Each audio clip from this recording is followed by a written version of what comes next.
قطر نے فلسطین کے ساتھ اظہار یکجہتی کے لیے اس سال جو قومی دن کی تقریبات ہوتی ہیں ان کو ملتوی کر دیا ہے، اور وزارت دفاع کا یہ کہنا تھا کہ ہم غزہ میں جو نسل کشی ہو رہی ہے اور انسانیت کے خلاف جو جرائم ہو رہے ہیں وہاں پہ ان کے شکار جتنے بھی ہمارے بہن بھائی ہیں ان کے لیے کم سے کم ہم اتنا تو کر سکتے ہیں کہ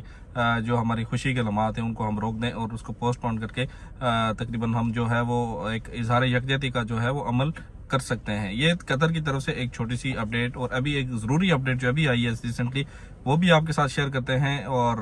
سب سے پہلے تو آپ کو السلام علیکم، کیا حال ہے، کیسے ہیں آپ سب؟ امید ہے سب خیر و عافیت سے ہوں گے، جہاں بھی ہوں گے اچھے ہوں گے، مزے میں ہوں گے، زندگی کی بھاریں لوٹ رہے ہوں گے۔ اور جو دوسری اپڈیٹ ہے اس کی طرف چلتے ہیں۔ عزت مآب شیخ محمد بن عبد الرحمن بن جاسم الثانی جو وزیر اعظم اور وزیر خارجہ ہیں قطر کے، انہوں نے پلیٹ فارم ایکس یعنی ٹویٹر کے ذریعے اس بات کا اعلان کیا ہے کہ ہم اپنے شراکت داروں کا شکریہ ادا کرتے ہیں جنہوں نے غزہ میں ہمارے مصر اور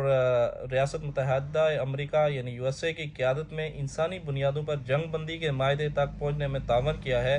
اور ہم امید کرتے ہیں کہ یہ جنگ بندی ایک جامع اور پائیدار معاہدہ قائم کرے گی جو جنگی مشینری وہاں پہ استعمال ہو رہی ہے اور جو خون ریزی وہاں پہ ہو رہی ہے اس کو روکے گی اور اس میں مدد کرے گی، اور بین الاقوامی